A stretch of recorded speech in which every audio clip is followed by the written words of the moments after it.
tips para magtagal ang ating automatic transmission na kotse. Number 1 dyan, sundin natin yung recommended na PMS sa ating kotse.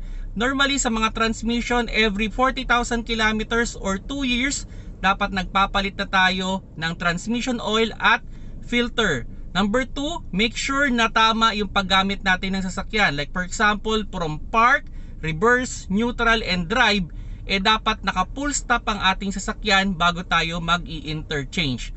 And number 3, siguraduhin natin na maayos yung cooling system ng ating sasakyan. Normally sa mga automatic transmission, nakakonect ang ating transmission sa ating radiator. And number 4, dapat constantly din natin sine-check yung level ng oil o ng transmission oil natin, or kung sakaling may nakita tayong oil mark sa ilalim ng ating sasakyan, ipacheck natin agad yan. Mahirap na, baka maubusan ng oil ang ating transmission.